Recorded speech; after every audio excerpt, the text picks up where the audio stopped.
खुदा यीशु मसीह के जलाली और कुदूस नाम में मैं पादी हनीफ आपकी खिदमत में हाजिर हूँ। कन्फेशनल इवेंजेलिकल लूथरन चर्च की तरफ से आपकी खिदमत में आज हम लूथरन कैटेकिज्म का एक अगला हिस्सा पढ़ेंगे, देखेंगे, उसके ऊपर गौर खोज करेंगे। वो नुक्ता है शरीयत और अंजील। ये याद रहे कि बाइबल मुकद्दस की तालीमात के दो ही मज़ामीन हैं, एक है शरीयत और एक है अंजील। इससे पहले हमने बाइबल मुकद्दस की सच्चाइयों के बारे में देखा है। बाइबल मुकद्दस क्या है, बाइबल मुकद्दस किसने लिखी, बाइबल मुकद्दस का मुसन्नफ कौन है। और आज हम देखेंगे कि बाइबल मुकद्दस की तालीमात जो दो बातों पर मुश्तमिल है, शरीयत और अंजील। हमें ये याद रखना चाहिए कि जो कुछ खुदा ने हुक्म दिया है, ये करना ये ना करना, ये शरीयत है। और जो कुछ खुदा ने बनीनो इंसान के लिए किया है वो अंजील है। यानी हम पढ़ते हैं खुदावंद यीशु मसीह के सलीबी करमात, जब उसने कहा तमाम हुआ, तो उसने अपनी जान देकर सारी शरीयत के तकाज़ों को पूरा करके बनीनो इंसान के लिए उसकी निजात का बंदोबस्त कर दिया है।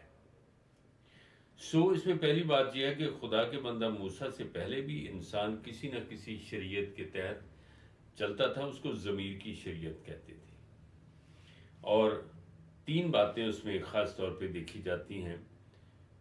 सरकमसीजन है, खतना है, कुर्बानी है, दयकी है। ये इब्तदा ही से चली आ रही हैं। ये मूसा की मार्फत दी गई शरीयत नहीं है, बल्कि उस शरीयत में इनको मोतबर समझा गया है और इन तीनों अनासर को बड़ी अहमियत दी गई है। दूसरी बात यह है कि पुराने अहदनामे में अंजील पोशीदा है और नए अहदनामे में शरीयत जो है ये अंजील के मातहत है और ये साथ साथ चलती हैं।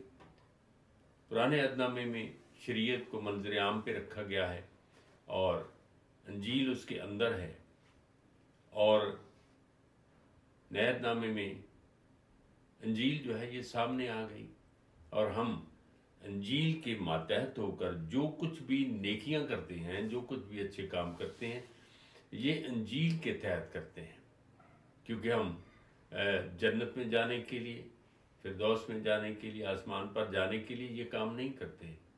हम अपने मुनज्जी जिंदा खुदावंद की मोहब्बत में करते हैं। ये बात कभी नहीं भूलना चाहिए।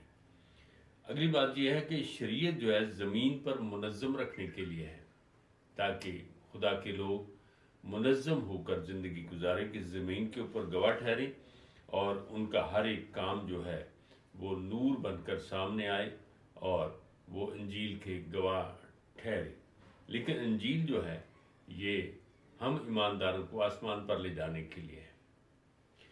अगली बात यह है कि पुराने अहदनामे में शरीयत सिर्फ बनी इसराइल तक महदूद थी, मगर अंजील लामहदूद, आलमगीर और हर एक काले गोरे के लिए है, हर एक मजहब के लिए है, बनीनो इंसान के लिए है।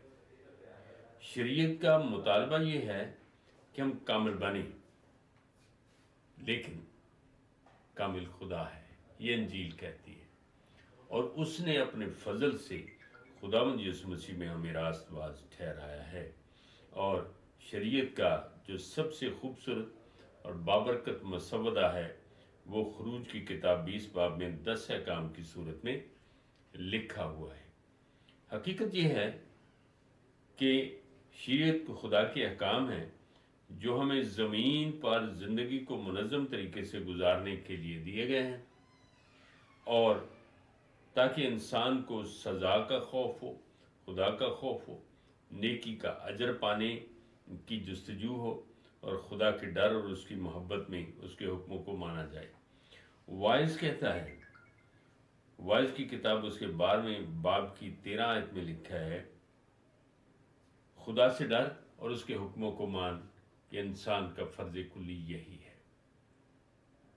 तो जब हम मसीह की अंजील के बारे में देखते हैं तो यूहन्ना 3 बाब 16 आयत में लिखा है, खुदा ने दुनिया से ऐसी मोहब्बत रखी कि उसने अपना इकलौता बेटा बख्श दिया, ताकि जो कोई उस पर ईमान लाए हलाक ना हो बल्कि हमेशा की ज़िंदगी पाए। दुनिया किसी न किसी तरीके से, मज़ाहब की दुनिया किसी न किसी तरीके से शरीयत के तहत चलती है। ये करना, ये ना करना, ये बुरा करोगे सज़ा पाओगे, ये अच्छा करोगे तो जज़ा पाओगे। मगर मसीही ईमान रखते हैं कि मसीही खुदा की मोहब्बत को अपने अंदर लेते हैं, क्योंकि खुदा ने ही बनी नौ इंसान के लिए प्यार किया है और उसने अपने इकलौते बेटे के वसीले से हमें अंजील अता की है।